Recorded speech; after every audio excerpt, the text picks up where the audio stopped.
suis Simon et je fais partie de l'équipe de communication chez Elika Academy. Et aujourd'hui, nous allons interviewer notre directrice pour la connaître un peu mieux. Alors bonjour, comment allez-vous? Ça va très bien Simon, merci. Et toi? Ça va très bien aussi. Tout d'abord, vous avez décidé de créer Elika Academy en 2020.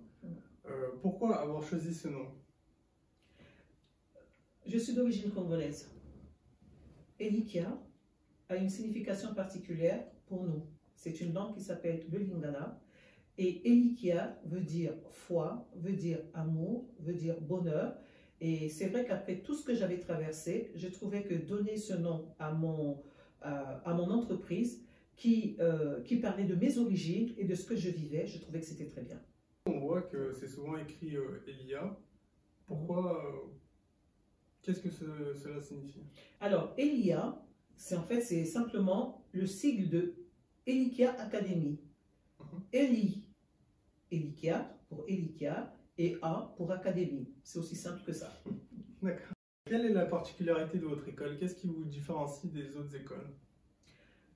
Je pense que ce qui surprend énormément les gens, c'est quand je leur parle de la différenciation. De faire une formation à la carte, que ce soit la formation, que ce soit la réussite scolaire, je m'appuie vraiment sur l'individu. Donc, moi, je ne fais pas du tout pour tous.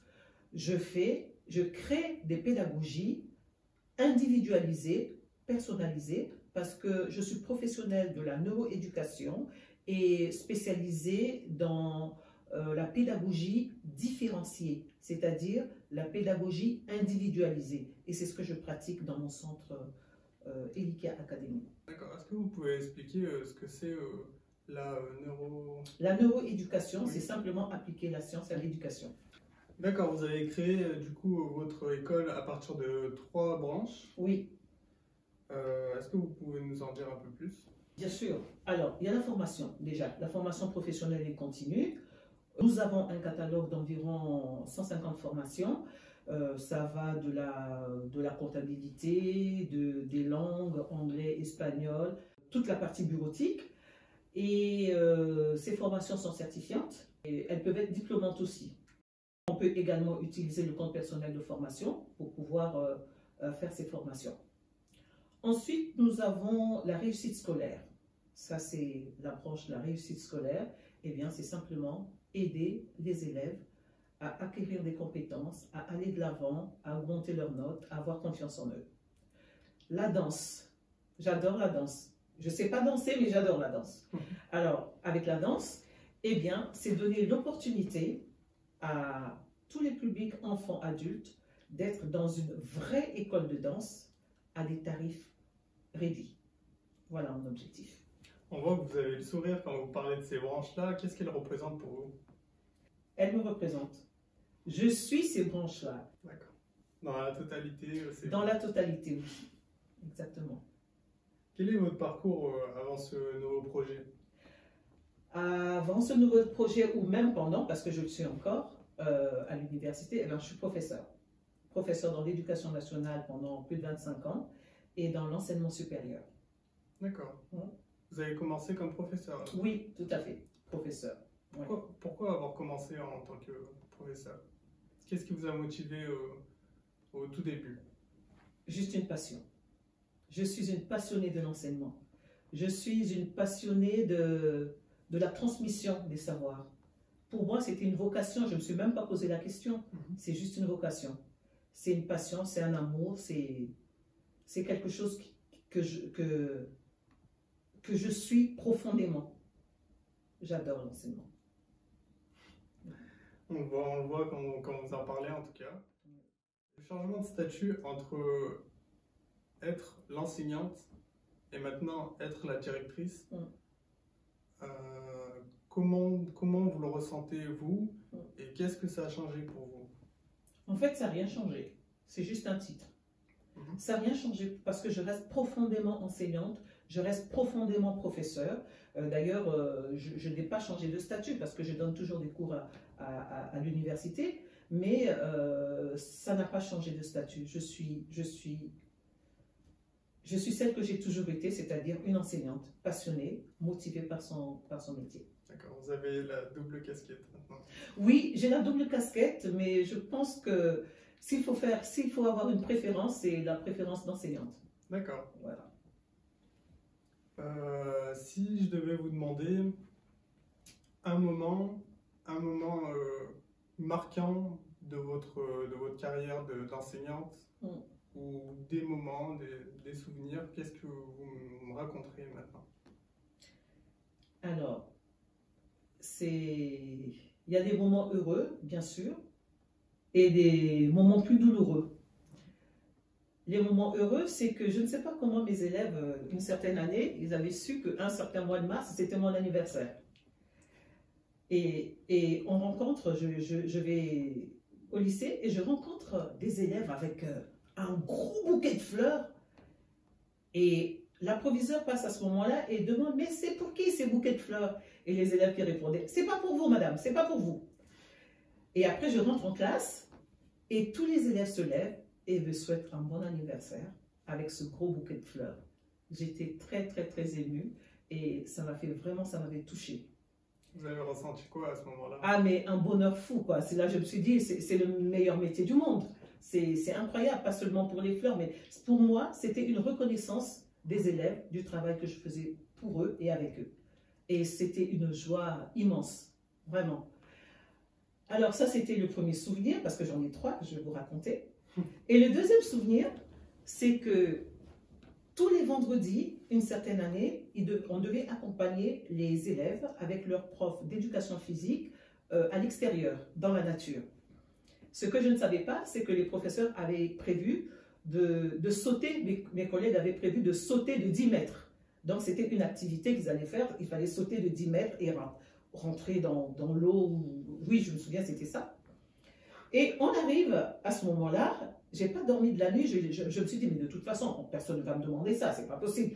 Je suis à 50 cm du sol, j'ai des vertiges, alors à 10 mètres, je vais mourir. Donc je dis, c'est pas la peine, je vais pas le faire. Et on arrive sur place, les élèves sautent les uns après les autres, et il y en avait qui avaient peur, et ils voyaient que j'avais peur.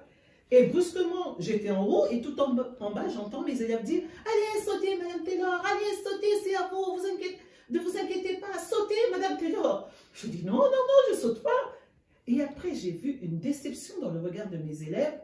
Je me suis dit « Ah, si je ne le fais pas, eh bien, quelque chose va changer dans nos rapports. » Je me suis dit « Alors, s'il faut mourir, eh bien, je vais mourir en héroïne, pardon. » Alors, ce que j'ai fait, c'est que j'ai sauté. Mais je vous assure que j'ai sauté, et quand j'ai sauté, je suis sortie de l'eau. Alors, je vous apprends, je venais d'apprendre à nager il y a 1 mois. Donc, c'était terrible. Et là, j'ai vu de l'admiration dans les yeux de mes élèves, qui applaudissaient tous, qui étaient tellement heureux. Et à partir de ce jour, je sais qu'ils m'appréciaient énormément. Mais si l'appréciation était à 7 sur 10, je crois qu'à partir de ce jour-là, ça s'est rapproché de 10. Voilà, ça c'était la deuxième chose. Et la troisième chose, c'est beaucoup plus tragique quand il y a eu les attentats. Alors, je ne sais plus exactement quelle année c'était, parce que c'est terrible quand il y a eu les attentats avec les frères Kouachi. J'ai pas dormi ce jour-là. J'ai absolument pas dormi. Je crois que c'était le week-end. Je me rappelle plus, les souvenirs ne sont plus très, très justes. C'était le week-end et le lundi, je pars au lycée et je pleurais, mais je pleurais. J'ai dit, mais c'est pas possible, choquée par ce qui est passé et choquée aussi parce que pour la première fois, je me trouvais démunie devant les élèves. J'avais envie de pleurer, mais pourtant, il fallait que je les réconforte. Pourtant, il fallait que je sois là.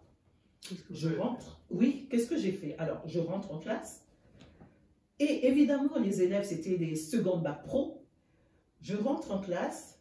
Évidemment, les élèves me sautent dessus. Enfin, pour les rassurer. Oui, madame, ça va encore être la faute des musulmans, ça va encore être ceci, ça va être l'amalgame, ça va être ceci. Je ne sais pas ce que je ne sais pas, j'avais juste envie de dire, mais je ne peux rien faire. Mais je savais qu'il ne fallait pas que je dise ça. Et dans la classe, évidemment, il y avait des musulmans, il y avait des chrétiens, il y avait des juifs, il y avait des athées. C'était une classe normale. Et donc, on parle, j'arrive à les calmer, je ne sais pas, comment d'ailleurs, je ne peux pas le dire, j'arrive à les calmer, j'arrive à les rassurer.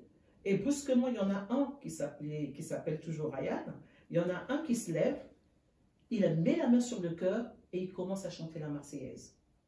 Et les autres élèves se lèvent comme un seul homme pour chanter la Marseillaise avec la main sur le cœur.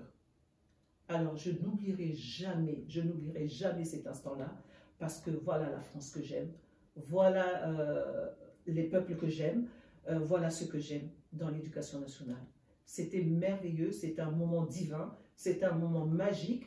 Dans le chaos qu'il y avait en France, moi j'avais trouvé un refuge avec ces élèves-là. Voilà. Qu'est-ce que vous avez fait à ce moment-là? J'ai chanté avec eux. J'ai chanté avec eux la Marseillaise et la main sur le cœur. C'était un moment divin. J'ai adoré. Vraiment ça, je n'oublierai jamais de ma vie parce que ces enfants m'ont redonné espoir, ces jeunes m'ont redonné espoir. C'était les élèves perturbateurs de la classe, hein. Ça je peux vous le dire, mais ce jour-là, et moi mon regard a changé après. Après ce jour-là, mon regard a changé et eux, leur regard aussi a changé. Vous avez bien gardé une relation avec vos élèves? Oui, je garde une relation une fois qu'ils sont plus au lycée. C'est-à-dire qu'une fois qu'ils sont plus au lycée, eh bien, ils peuvent me demander en ami, eh bien, je peux accepter leur amitié. Et puis, souvent, c'est juste pour me donner des nouvelles. Après, je constate qu'il y a mes élèves qui sont papas, qui sont mamans, qui sont... Alors, ça fait bizarre, ça me rend heureuse pour eux. D'accord. J'avais une dernière question à vous poser, c'était pourquoi l'île d'Abo? Pourquoi avoir choisi cette ville? L'île d'Abo et moi, c'est une histoire d'amour. J'adore l'île d'Abo. J'ai beaucoup voyagé dans le monde. J'ai été à Miami, j'ai été à New York, j'ai été en Allemagne, j'ai été un peu partout à Berlin, en Suisse, j'ai été. Mais quand je reviens à l'île d'Abo, je dis oh home, sweet home. C'est ma maison, l'île d'Abo. Bon bah voilà, Madame Taylor, l'interview touche à sa fin. Je vous remercie d'avoir répondu à mes questions. Avez-vous quelque chose à ajouter? Merci Simon. Je n'ai rien à rajouter. Merci pour ces questions qui m'ont permis de m'exprimer. Et chez Elikai Academy, tout le monde a sa place. Voilà. Merci encore et à très bientôt, j'espère.